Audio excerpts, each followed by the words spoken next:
Isso mesmo, nesse mês a gente gastou menos de R$500 viajando aqui no Nepal. E nesse vídeo a gente vai te mostrar como que a gente consegue viver viajando de maneira tão barata. Depois de um mês aqui pelo Nepal, a gente finalmente chegou em Katmandu. A gente passou essa última semana aqui nessa cidade, que é a cidade mais antiga do Nepal e uma das cidades mais antigas do mundo. Katmandu é a capital do Nepal e aqui é a cidade mais populosa desse país. Os nossos dias pelo Nepal estão acabando, esse é o último episódio da temporada Nepal. A gente tá indo embora em breve e nesse mês a gente fez um desafio de gastar no máximo R$500 pra cada um. E a gente vai te contar hoje se esse desafio deu certo, te falar tudo que a gente gastou esse mês e te explicar como que a gente consegue viajar tanto gastando tão pouco.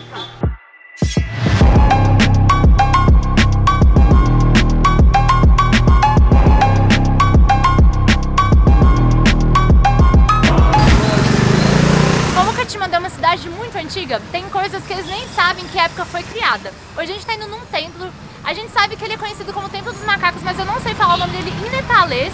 Mas esse templo, eles não sabem quando foi criado, de tão antigo que ele é. Eu vou tentar agora descobrir com algum nepalês como que fala esse nome desse templo. O Nepal tem uns enfeites, umas decorações cabulosamente, tipo essas máscaras aqui, ó. Isso aqui é uma coisa meio nepalesa e chinesa. Mas além disso tem uns budas de metal, uns sinos, várias coisas de ferro, de aço, e é tipo tudo muito bonito. Hi, how can I pronounce this name? What is this? The monkey temple. Swambhunath. Hã? Swambhunath. Sadhbhunath? Swambhu. Sadhbhunath. Ok, thank you. Eu nunca consigo repetir o que eles falam. Sempre que eu tento repetir, não dá. É muito diferente. Oh, então é no Swambhunath, ou o Templo dos Macacos, que a gente vai hoje. E lá é um monastério tão antigo que eles não fazem ideia de quando que ele foi criado. Mas eles têm uma suspeita que foi mais ou menos 460 depois de Cristo. Ou seja, é muito antigo. Uma coisa muito comum aqui no Nepal, a gente até mostrou nos vídeos anteriores, é a cultura de colocar bandeirinha nas coisas. Aqui, por exemplo, nessa loja tem vários sendo vendidos. Inclusive, essa foto aqui é o lugar que a gente está indo hoje.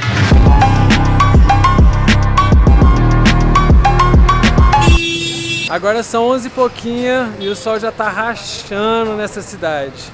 Aqui o clima não tá muito diferente do clima que a gente pegou nas últimas semanas. Basicamente uma chuva por dia e o restante do dia muito sol. Mas aqui Katmandu é uma cidade muito diferente do restante do Nepal. É uma cidade muito antiga, uma das cidades mais antigas do mundo. E tem estudos arqueológicos que dizem, inclusive, que já existiam pessoas vivendo aqui em Katmandu até mesmo antes de Cristo. Katmandu fica num vale, é rodeado de montanhas e antigamente era um reino que ficava por aqui. O Nepal é um país minúsculo que fica espremido entre a Índia e a China, então ele tem muito da cultura dos dois. Aqui, por exemplo, tem um restaurante chinês e tem decoração chinesa para todo canto. E mesmo o Buda tendo nascido aqui no Nepal, aqui 80% da população é hinduísta. Então, para todo lado a gente vê tanto Shiva quanto Buda como decoração. Então tem ônibus, tem casa, que eles têm estátuas e bandeiras, tudo do hinduísmo e do budismo.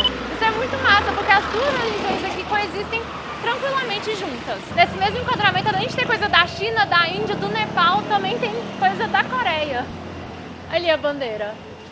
Então é um país que tem influência de vários países que estão aqui ao redor. Isso que a Sofia falou é muito interessante, de que as duas religiões coexistem aqui perfeitamente, porque Buda, que nasceu há 2.500 anos atrás mais ou menos, ele era hinduísta. Só que aí ele desenvolveu meio que a própria filosofia, a própria religião dele. Mas todas as pessoas aqui do Nepal, sendo elas hindus ou budistas, todas elas se respeitam e coexistem entre si. Inclusive as duas religiões até compartilham deuses e crenças.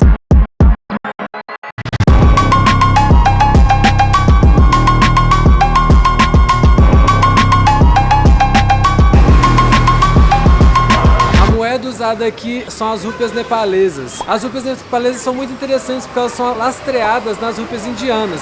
Então o valor delas dependem objetivamente do valor das rúpias indianas, o que é muito estranho, que um país está, tipo assim, dependente do outro. O Nepal meio que depende da Índia. E a rúpia nepalesa é uma rúpia muito barata, mais barata do que a rúpia indiana. E um dos motivos da gente ter economizado tanto dinheiro aqui no Nepal foi o voluntariado. A gente conseguiu economizar muito com alimentação e acomodação, porque a gente esteve trocando horas de trabalho por semana e não tivemos que gastar nada com esses dois grandes custos da vida do viajante. Esse mês aqui no Nepal a gente ficou em 2 voluntariados, 1 semana e meia em cada um, então a gente não gastou nada com alimentação, nem com acomodação. E hoje, já que a gente tá o dia inteiro na rua, a gente vai procurar um restaurante pra comer, que agora já é hora do almoço e a gente tá morrendo de fome. Esse daqui é um objeto que a gente vê para todo lado, tanto assim quanto decoração, parede, templo, até mesmo cordões, as pessoas utilizam isso. E tem um mantra desenhado, escrito nisso, e as pessoas consideram que quando gira isso daqui é como se elas estivessem recitando o mantra. Esse cilindro se chama Roda da Oração e a gente vê ele para todo lado aqui no Nepal. Ele tem sido usado para recitações budistas desde o início do século IV. A maior roda de oração do mundo tem quase 25 metros de altura, fica na China e é coberta em ouro. Mas o Templo dos Macacos que estamos indo hoje não fica para trás nessa. Por lá veremos uma roda de oração gigante, uma das maiores do Nepal.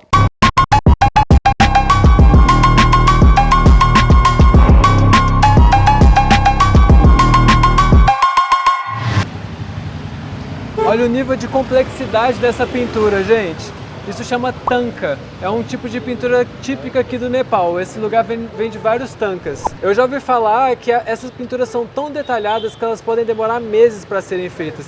E os pincéis que os artistas usam para fazer os detalhes, eles podem ter até um fio apenas de cabelo para poder fazer um negócio bem detalhadinho. No voluntariado que a gente está fazendo aqui em Katmandu, a gente tem ajudado uma senhora muito simpática, Amanda. Ela é uma senhora americana que vive aqui em Katmandu e ela tem desenvolvido um projeto ambiental que consiste em plantar árvores nos terraços das casas de Katmandu para melhorar a qualidade do ar aqui. Porque assim como na Índia, aqui em Katmandu sofre com muita poluição. Então a qualidade do ar é bem pesada, assim, não é muito boa.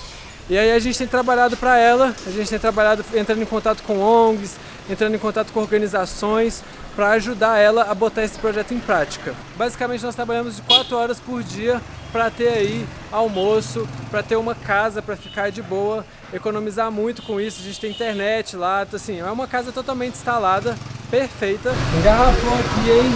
Essa cidade é muito antiga, então as ruas são completamente estreitas e quase não tem passeio. Não tá engarrafadão. Então, nesse voluntariado que a gente está fazendo, a gente está trabalhando no escritório pela primeira vez. Esse é o 15º voluntariado que a gente está fazendo. E é a primeira vez que a gente está trabalhando, tipo assim, numa sala, no computador, no escritório, com ar-condicionado. Então, assim, esse voluntariado tá muito chique. A gente não vai gravar a rotina do voluntariado nesse vlog, porque a gente já gravou a rotina de voluntariado em vários outros vlogs. Inclusive, a gente vai deixar na descrição uma playlist com todos os voluntariados que a gente já fez, se você se interessar. É uma alternativa de viajar muito e economizar muito ao mesmo tempo. Além disso, você tem muitas experiências que você normalmente não teria numa viagem comum, porque você conhece pessoas diferentes, você conhece nativos e você aprende fazendo muitas coisas. É justamente o voluntariado que tem viabilizado esse nosso rolê, porque se a gente estivesse viajando de uma maneira comum, gastando com acomodação todos os dias, a gente não teria grana para fazer esse tipo de viagem. E olha onde a gente chegou, nós estamos no Nepal, né?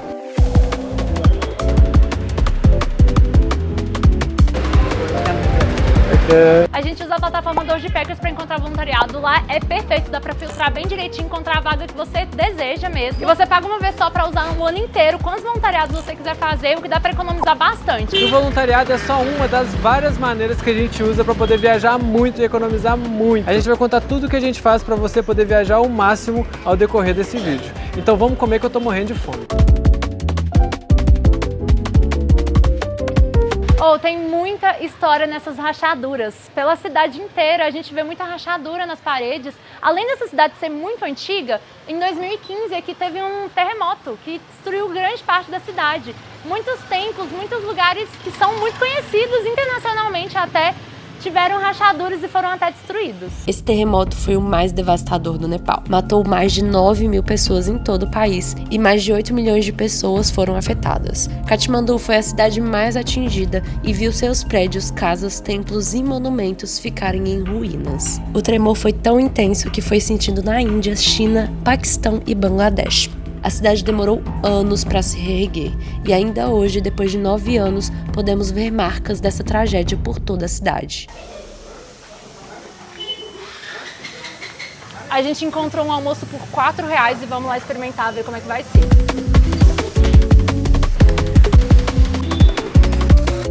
Ó, esse aqui é uma comida típica do Nepal, é thali. No cardápio estava escrito kali. What's the name of this food? Kana. Kana. Kana. It's not thali. Not thali. Dal. Dal. Is dal? Or Kani. Kani. Dalbat, ok. Esse aqui é Dalbat, é muito famoso aqui no Nepal. Geralmente é arroz com vários potinhos de várias coisas. Aqui parece que tem uma folha verde, eu não sei o que é. Aí isso aqui é lentilha. Isso daqui é feijão branco, batata e chickpeas, grão de bico. Isso daqui eu não sei, provavelmente é pimenta, vamos ver. É molho de tomate, né? Apimentado. Mas é molho de tomate e não tá tão forte não, dá pra comer. Mas é isso, você quer comida típica nepalesa.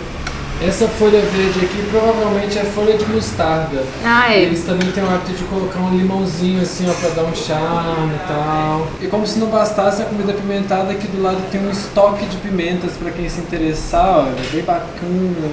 Aqui no Nepal o preço das comidas é bem acessível. Se você come comidas que são meio que produzidas aqui, o preço é super acessível. Mas em compensação, o preço de comida industrializada é muito caro. Muito mais caro que no Brasil. Porque o Nepal não é um país que produz muitas coisas industrializadas. Aqui não é um país extremamente industrializado, é um país majoritariamente rural. Isso é possível ver nos últimos 2 vídeos que a gente estava fazendo a trilha. A gente viu muitas centenas de plantações de várias coisas diferentes.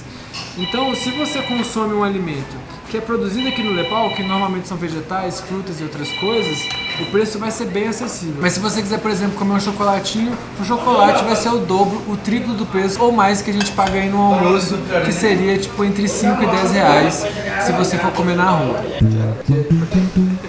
Aqui no Nepal, eles têm essa cultura com Dalbat, que é esse prato que a gente tá comendo, de sempre repor a comida.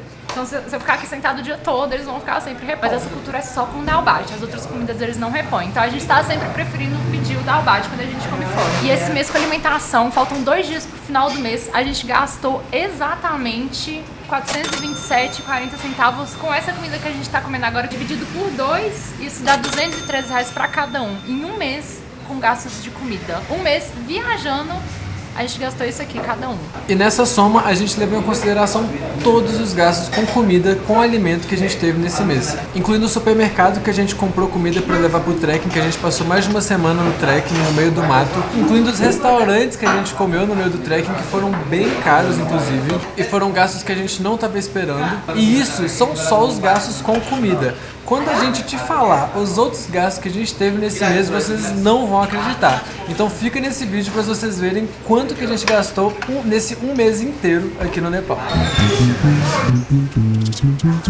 Chegou a hora do pagamento aqui e deu 220 rupias, porque foram 110 cada refeição. Isso aqui é uma nota de 100 rupias. 100 rupias custa quase 4 reais, a gente pode considerar que é 4 reais. E só sobrou pra gente 15 rupias. Isso não é o suficiente nem para pagar a passagem de ônibus para eu voltar para casa. Então, para isso, a gente vai ter que sacar. Aqui no Nepal eles não usam calendário gregoriano, eles usam o calendário deles, que eu não lembro o nome agora. Mas eles não estão em 2024, eles estão em 2081. Isso daqui é 2081. E esse 9 aqui parece um 9 pra gente, mas é o 1, olha. As únicas 2 letras que se parecem com a nossa é o 2 e o 3. Então esse 9 é o 1 e isso daqui, ó, é o 8, tá vendo? Aí, além do ano ser diferente do nosso, os meses também são diferentes. Então esse mês aqui, que provavelmente o nome desse mês é isso, ele compreende maio e junho de 2024. E aí o dia 1º do mês deles aqui, que eu não sei o nome, é o mesmo que dia 14 de maio pra gente. Então é tudo completamente diferente. O nosso calendário é o calendário gregoriano e ele é baseado nas estações. Interessante que a gente não sabia disso, a gente foi descobrir quando a gente chegou aqui e foi pesquisar sobre o calendário aqui do Nepal. O calendário no Nepal ele é baseado no ciclo lunar, ele é baseado no calendário lunar hindu. E o ano deles não tem 365 dias, tem tipo 350 e poucos. Então os anos ficam descompassados e a cada ano eles têm uma festa de ano novo numa data diferente pra gente, que tem 365 dias por ano. Pra gente esse tipo de construção aqui é uma coisa bem de filme, coisa de outro mundo, mas pra eles é tão comum que tem pra toda esquina, todo lado a gente vê uma dessa. Isso aqui é um tipo de templo e esse tipo de templo aqui pode ser hindu ou budista, mas esse tipo de templo ele é mais comum no norte da Índia, no Nepal e na China, porque esse tipo de construção aqui é uma arquitetura com origem chinesa, então ela é mais comum nessa região aqui do Nepal, norte da Índia e da China. Mas isso aqui é um templo hindu. Os templos hindus na Índia são completamente diferentes, só aqui mesmo que tem essa estética.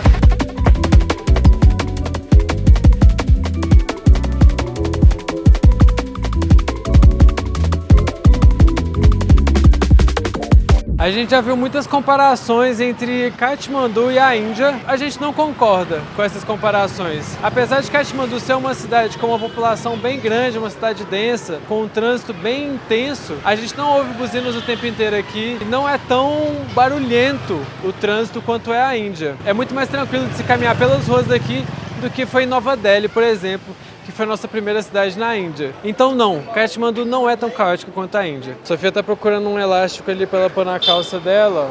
Achou? O elástico da minha calça saiu, eu tô tentando encontrar um pra comprar. Mas de uma coisa é fato, os postes aqui são bem parecidos com os postes de Nova Delhi. Olha isso. Imagina para um técnico ter que vir resolver o problema de uma casa específica e ter que encontrar um fio no meio dessa fiarada. A Sofia ainda está na função de encontrar o elástico ali. E a gente está caminhando dos monastérios mais antigos do mundo aqui no Nepal. Enquanto a Sofia está dando uma olhada lá, eu vou contar para vocês uma história muito bizarra que aconteceu aqui no Nepal. O Nepal era uma monarquia, ou seja, ele tinha rei e rainha. E em 2001, o príncipe, o filho do rei e da rainha, simplesmente matou os pais dele e também matou os irmãos e outros membros da família em um jantar. E depois ele tirou a própria vida atirando na cabeça. Isso aconteceu em 2001, há 23 anos atrás, e com isso quem assumiu o poder foi o tio dele, que ficou no reinado até 2008 e agora é um governo parlamentar, com políticos e tudo mais, como a gente está acostumado. Mas o mais bizarro dessa história é que ela tem várias teorias conspiratórias por trás. Por exemplo, o príncipe que matou todo mundo, ele era destro, então ele atiraria com a mão direita. Só que quando encontraram a bala na cabeça dele, ela estava do lado esquerdo. Além disso, o corpo policial só fez a investigação por 2 semanas e então encerrou o caso. Então existe uma série de teorias conspiratórias por trás disso, muito estranhas, que o povo nepalês não consegue explicar e não consegue entender também o que aconteceu. A causa mais possível que eles falam que aconteceu foi porque o príncipe era apaixonado por uma moça que não era de casta alta. Aqui no Nepal eles valorizam muito essa questão de castas, assim como na Índia. E aí a família dele não permitia que ele se casasse. Então, na versão mais aceita pela população, dizem que ele ficou bêbado, ficou alterado, atacou toda a família e depois tirou a própria vida. Mas ninguém sabe se isso é realmente verdade. A gente ficou sabendo dessa história porque a gente viu em vários estabelecimentos e casas o quadro com a família real. E a gente perguntou quem era eles, porque a gente achou que era atualmente, né, atual a família real, e todo mundo conta essa história pra gente. Inclusive todos os nepaleses adoravam, né, a família real, então pra eles é um assunto meio triste de se falar. Você tava gravando? Ou foi na hora que eu desliguei, eu acho que não. Tá gravando, né? Foi eu clicar no botão pra parar de gravar ali agora, a pomba cagou na minha cabeça, velho. De novo, a pomba cagou na minha cabeça, mano. Você tá de tiração comigo, velho. Aconteceu lá na Índia, lá em Jaisalmer, a pomba cagou na minha cabeça, agora cagou aqui de novo na cabeça, mano. Oh, uma pomba cagou na minha cabeça, gente. Ainda bem que a gente tava perto de casa. A gente tava gravando aqui na rua, aquela pomba ali, ó, cagou na minha cabeça. Você nem sabe se foi aquela. Foi aquela pomba. Lamentável. Por sorte, a gente sai de casa com papel higiênico, porque aqui não é tão simples de achar papel higiênico, né? Então eu já limpei aqui, mas tipo assim, mano. Pô, sujou meu boné, velho. Me sujou, mano. Ó, parece que a Sofia encontrou o elástico dela, hein?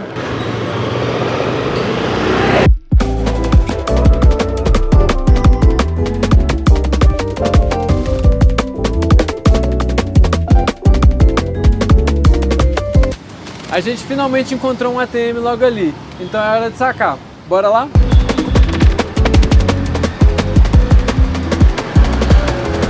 Prontinho, dinheiro em mãos. Para sacar eu não preciso sequer ter um cartão físico, eu só preciso ter uma conta na Nomad. Usando o meu celular, eu consigo fazer uma transação lá no banco e eu consigo sacar dinheiro simplesmente usando a conta da Nomad. A Nomad é uma conta global, aceita em mais de 180 países e foi a forma mais barata que a gente encontrou de poder sacar dinheiro, fazer pagamento ou qualquer tipo de transação internacional. A gente já pesquisou várias maneiras de poder converter moedas, fazer pagamentos internacionais e a Nomad de longe é o que está mais barato. Para criar conta na Nomad é super fácil, escaneia esse QR Code que está aqui na tela, você baixa o app, cria sua conta gratuitamente, a Nomad não tem anuidade, nenhuma taxa extra, nem pegadinha, nada disso, e se você usar o cupom Ponto Azul no momento da criação da sua conta, você pode ter até $20 de cashback. Se eu fosse você, eu faria, hein?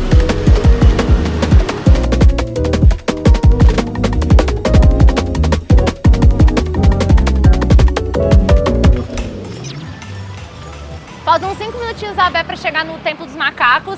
E a gente está percebendo que aqui no Nepal eles valorizam demais a cor vermelha e dourada, essa combinação.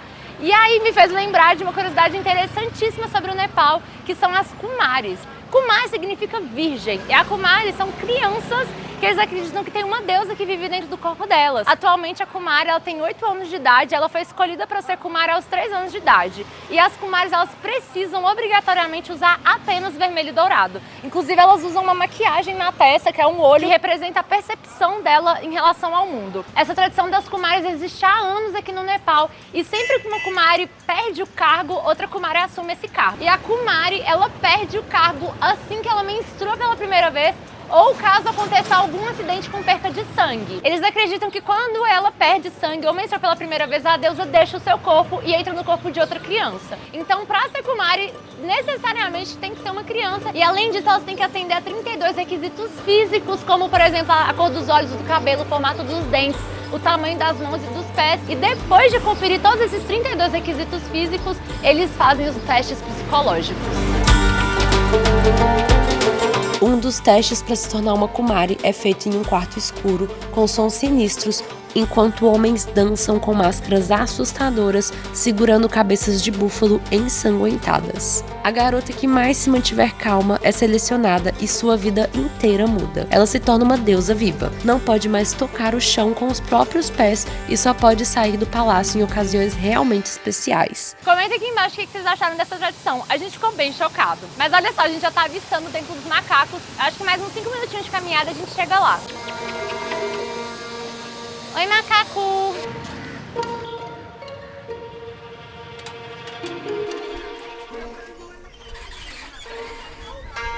Olha lá, amor, quero ver você girar aquele ali, ó. Ah, tá fechado, senão eu girava. Gira lá, gira o grandão, gira o grandão.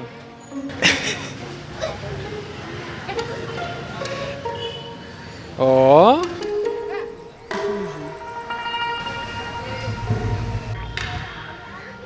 Provavelmente tudo aqui em volta da gente, cada pedra, cada detalhe, tem mais de 1.500 anos que foi construído, tipo, há muito tempo atrás. Não se sabe quando esse templo aqui foi construído. Estima-se que ele foi construído por volta de 400 depois de Cristo. Então todas essas construções aqui ao nosso redor datam dessa época. E aqui a gente vê muitas imagens de Buda e muitas dessas bandeirinhas também nepalesas.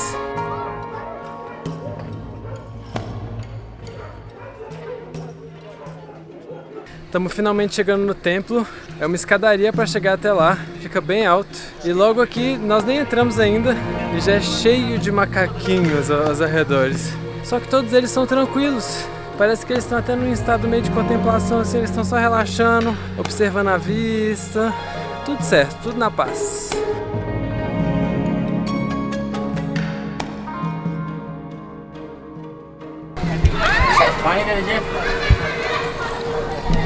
प्यास लगा प्यास जाने दीजिए Que isso? O macaquinho roubou a garrafa da dona. Véio. Ele abriu? Abriu! Oh! Ah, mentira!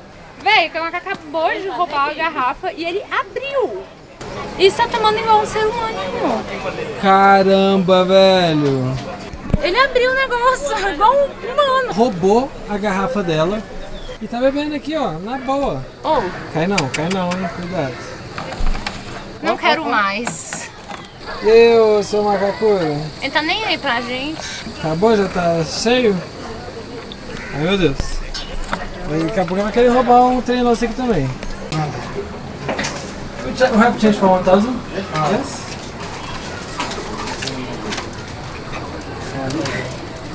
Finalmente estamos chegando. A gente teve que pagar ticket para entrar. Foi 200 rúpias, mais ou menos R$8. E olha o que tá atrás da gente. Nossa, muito lindo! Ali tem um cara, isso é uma prática comum aqui na Ásia, que ele vende passarinhos, tipo assim, mas na real você paga pra libertar um passarinho. Ele Então, vende a liberdade do passarinho. ele vende a liberdade do passarinho, velho. Aí você paga e ele solta o pássaro.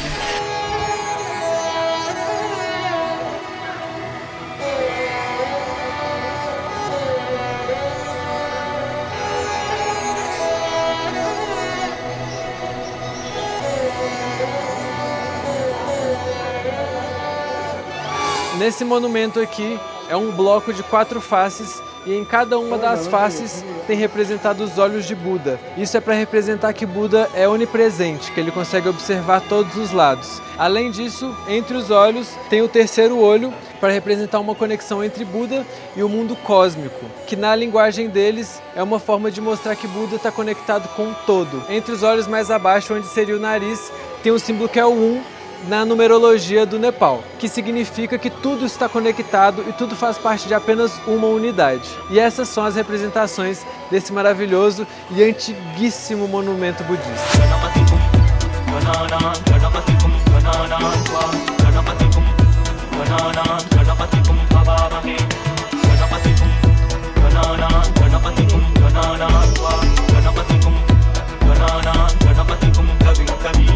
Quem acompanha a gente sabe que a gente usa diversas maneiras para economizar enquanto a gente viaja. E como eu falei, o voluntariado é só uma delas. Mas aqui a gente vai listar todas as formas que a gente usa para conseguir viver viajando, mesmo com baixo orçamento. Basicamente, na vida do viajante, existem 3 gastos principais: alimentação, acomodação e transporte. Com transporte, sempre que a gente pode, a gente vai de carona ou viaja por terra. Então a gente evita ao máximo pegar avião e tenta ao máximo ir de ônibus ou de outras alternativas de transporte que os nativos usam, porque provavelmente aquilo é mais barato. A gente tá viajando há quase um ano e até agora a gente só pegou 2 aviões, um para ir para Europa e um da Europa para a Índia. E no próximo vídeo a gente vai pegar o terceiro avião dessa viagem, que é para o nosso próximo destino. A gente tenta ao máximo não pegar avião, só quando realmente é necessário, e a gente achou que chegando na Índia a gente ia fazer a Ásia inteira por terra, mas o que divide aqui onde a gente tá, na Índia, Nepal, do Sudeste Asiático, que é para onde a gente tá indo, é o Mianmar, e o Mianmar é um país que está em guerra civil. Então nossa única alternativa vai ser pegar um avião para ir para o Sudeste Asiático e lá a gente vai tentar fazer tudo por terra. Alimentação. Existem algumas maneiras de economizar com a alimentação. A primeira delas é fazendo voluntariado que tem a alimentação inclusa, e também a gente costuma cozinhar nossa própria comida. Porque se a gente cozinhar nossa própria comida, sai tudo muito mais barato. A gente sempre tenta comprar em lojas locais, onde os nativos também compram. Porque se eles consomem, certamente é o preço mais barato e não é o preço de turista. Até porque a gente não tá viajando a turismo, a gente tá vivendo viajando. A gente tá vivendo há quase um ano dessa forma, então a gente tem que viver da forma econômica. Exatamente. Assim, a nossa vida não é uma vida de turista, a nossa vida é uma vida de viajante. Essa é a nossa vida agora. Então as contas têm que fechar no fim do mês e muitas vezes a gente gasta menos do que a gente gastava na nossa vida fixa lá no Brasil. E com a acomodação, além do voluntariado que a gente já falou, tem também o pet sitting e o couchsurfing. Couchsurfing é uma plataforma que conecta viajantes com anfitriões ao redor do mundo inteiro, dispostos a receber viajantes nas casas deles, e a única moeda de troca é a experiência. Não existe dinheiro envolvido. E pet sitting pra gente é uma das formas mais interessantes, porque você fica na casa de uma pessoa, ela viaja e ela precisa de alguém para cuidar do animal dela, da casa, das plantas caso ela tenha, e a gente fica na casa dela enquanto ela tá viajando. Então é uma troca excelente, mas não tem incluso alimentação. A gente fez pet sitting 2 vezes só lá na Alemanha e agora a gente vai fazer o nosso terceiro